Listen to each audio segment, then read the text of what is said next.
अम्मे नारायणा देवी नारायणा लक्ष्मी नारायणा भद्रे नारायणा अम्मे नारायणा देवी नारायणा लक्ष्मी नारायणा भद्रे नारायणा। देवी नारायणीयं दशकं 6 व्यासनारद समागमम्।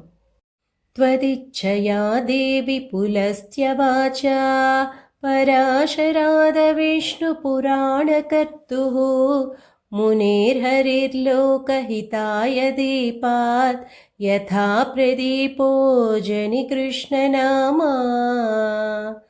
वेदं चतुर्धा विदधत्स कृष्णः वैपायनो व्यास इति प्रसिद्धः।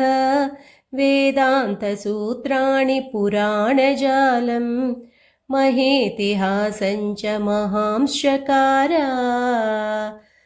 तपः प्रवृत्तः कळविङ्कपोतं मात्रा संलालितमाश्रमान्ते पश्यन्यधन्यामनपत्यतां स्वां सपुत्रभाग्यातिशयं च दध्यौ। सत्पुत्रलाभाय तपश्चिकीर्षुः तीव्रं महामेरुसमीपमेत्य आराधनीयः क इति क्षणं स चिन्तातुरो लोकगुरुस्थितोऽभूत्। श्रीनारदस्तत्र समागतस्त्वत् कृपाकटाक्षाङ्कुर्वन्महर्षिः अर्घ्यादिसम्पूजित आसनस्थो व्यासेन वृष्टः प्रहसन्निवाः। किञ्चिन्तया कृष्ण भजस्व देवीं कृपामतीवाञ्छितदानदक्षा।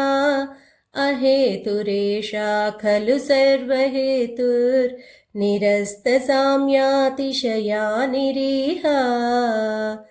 सैषा महाशक्तिरिति प्रसिद्धा यदाज्ञया ब्रह्मरमेशरुद्राः। ब्रह्माण्डसर्गस्थितिसंहृतिश्च कुर्वन्ति कालेन च ते स्वतन्त्राः।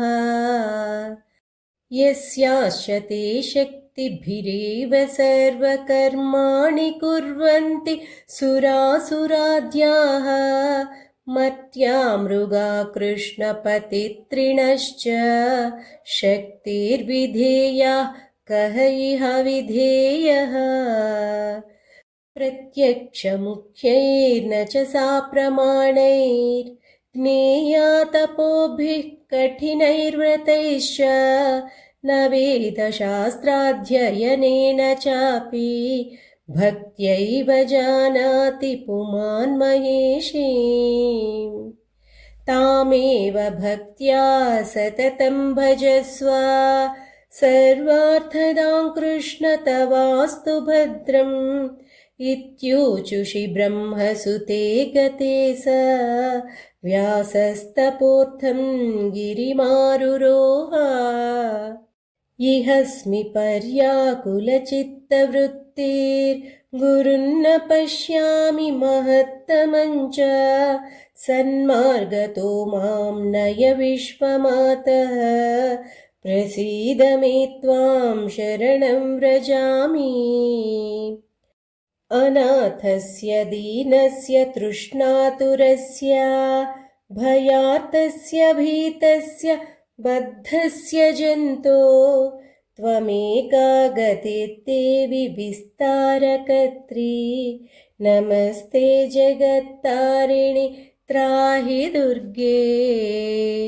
सर्वमङ्गलमाङ्गल्ये शिवे सर्वार्थसाधिके शरण्ये त्र्यम्बके गौरि नारायणि नमोऽस्तु ते। जय आदिपराशक्ति की जय।